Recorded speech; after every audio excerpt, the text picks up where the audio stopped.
his knees. But when the whole show was good that night. But so it's like when Triple H came out as Goldust and attacked he attacked who was it? Was it Stone Cold? Yeah, or he attacked somebody. He was wearing like the makeup and everything, and he just started attacking him. I remember that. Yeah, kind of like that. But it was a great one. Number 8, NWO mocks the Four Horsemen. Oh gosh. Yep. Dude, at their heyday, NWO was just must-see TV. Yeah. I mean, you had to watch Kevin Nash as Arn Anderson was just so hilarious. I went back the other day. I watched the NWO first black and white commercial they did.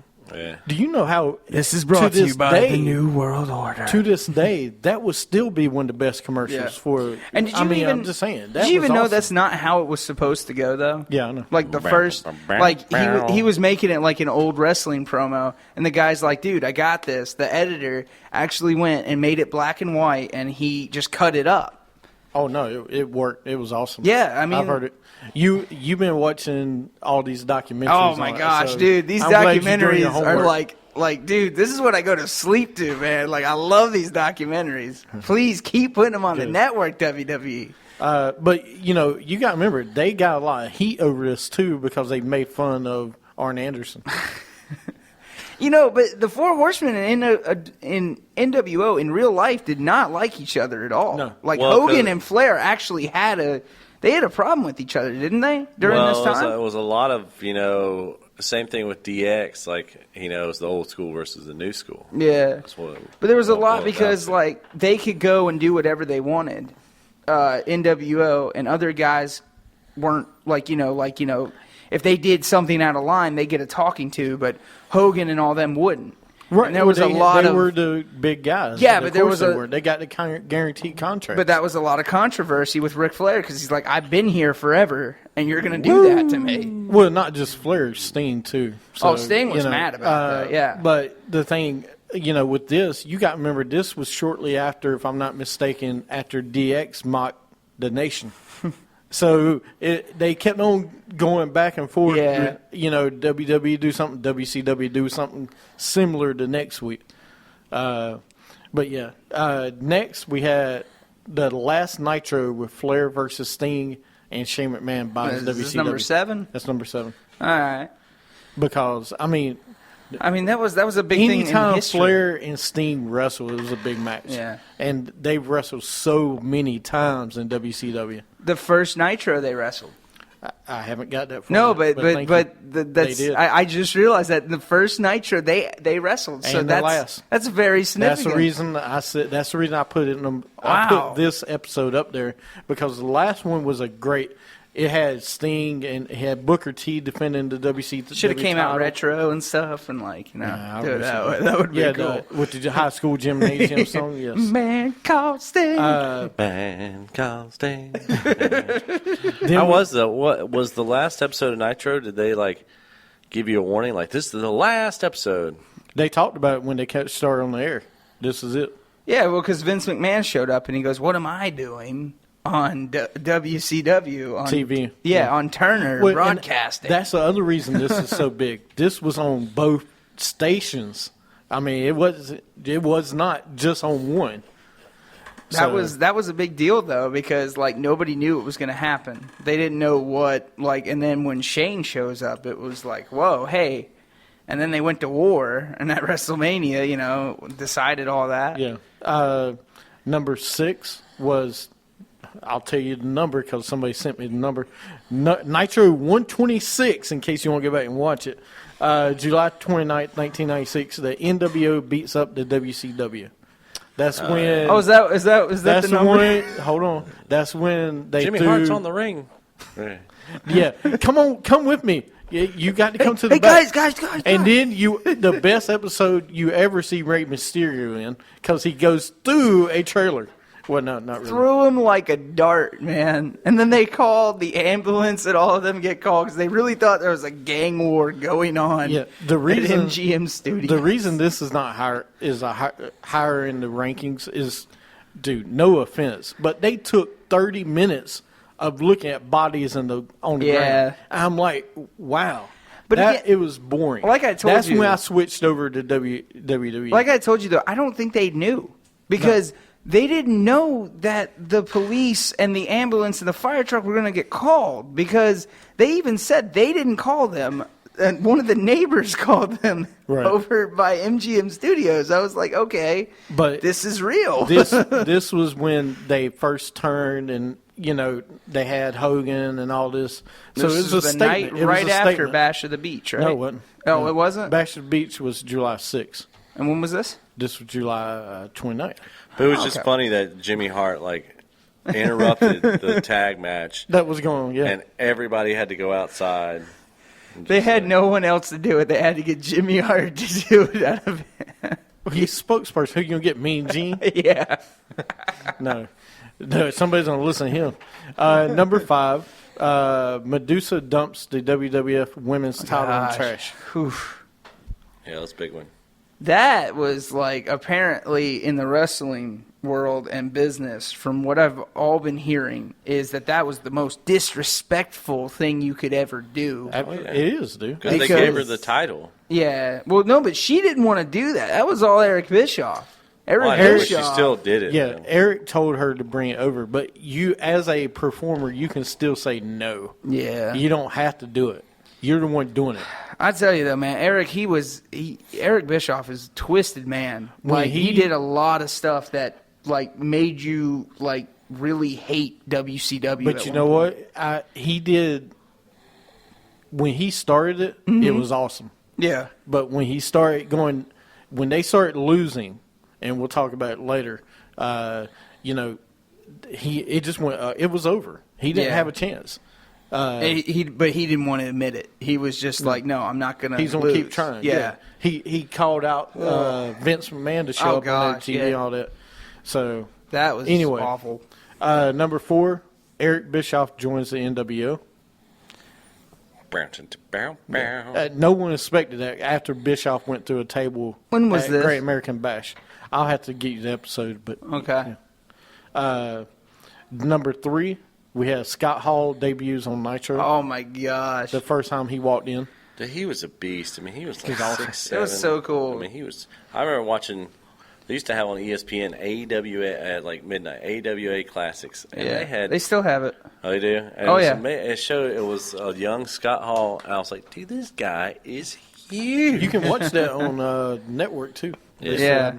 No, but, man, I loved it. Because he was huge in AWA. There was a match going on, and then all of a sudden you just see this guy in, blue denim walk down, and you're like, wait, is that Scott Hall? And he's just walking down. Well, at the time, though, you got to remember, that was Razor Ramon. It was like, whoa, that's Razor Ramon. What is he doing on WCW? And he just goes, y'all know who I am, but you don't know why I'm here. And it was like, okay. I'm so proud of you actually watching other things than DX. Well, hey, man. Hey. Yeah. Number 2 is the first Nitro. Lex Luger appeared during the Sting and Flair match. All right. Look, this show that night made the WWE start to realize, we do have a little competition coming. Yeah. So.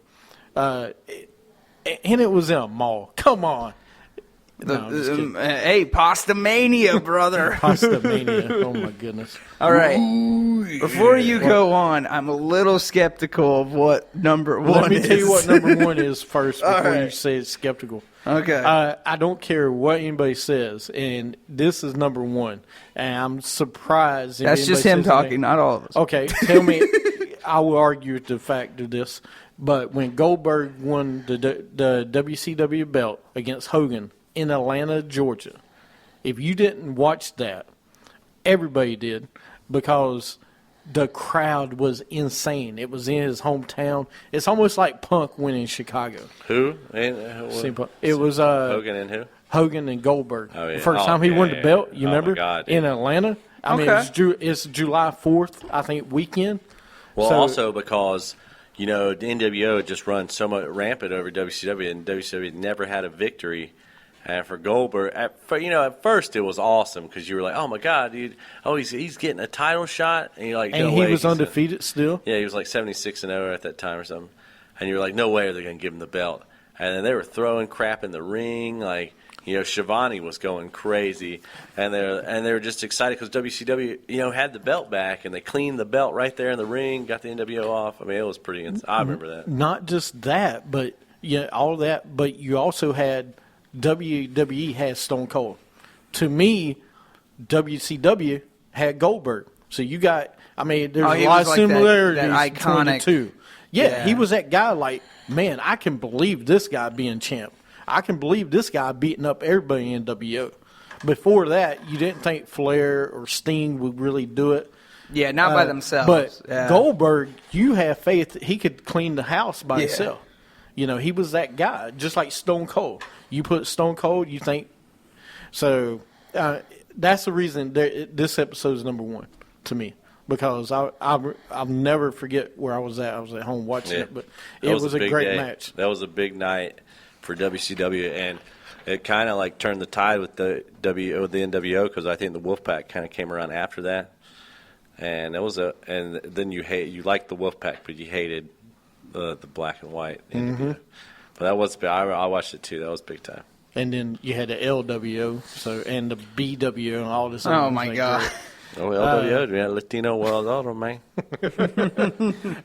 Some other one. Well, hold on a second. No, I don't want to get to that one.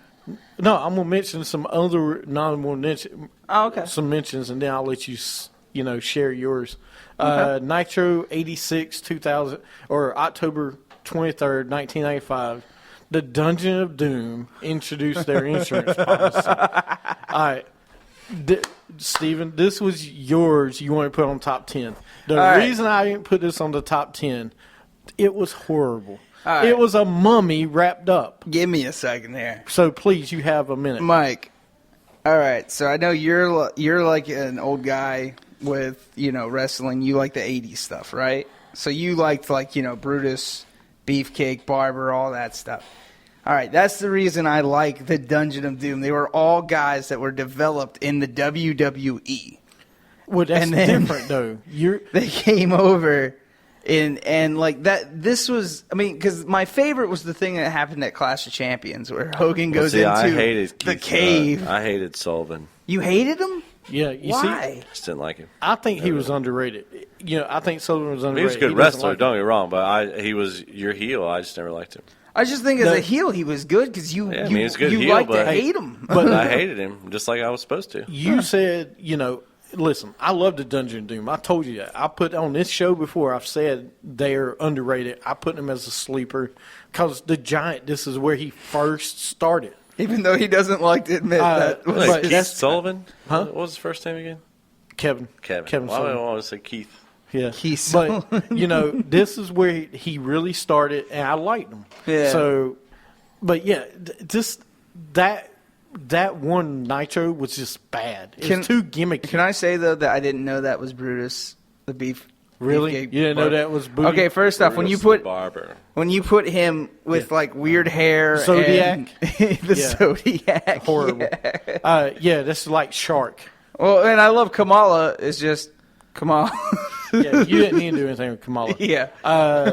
Two other ones I've got is Sting. Sting debuts in black and white to confront the fake Sting. Okay. And that one was on Nitro. The other one was on Clash of Champions. And then I got Kevin Nash debuts on Nitro.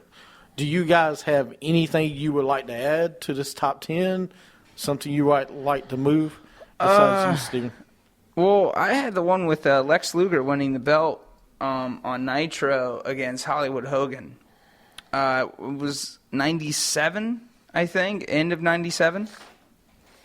And, the only reason I liked it because it was a big thing for WCW at the time because, they were losing a lot to NWO. And, Luger brought it home, as he liked to say.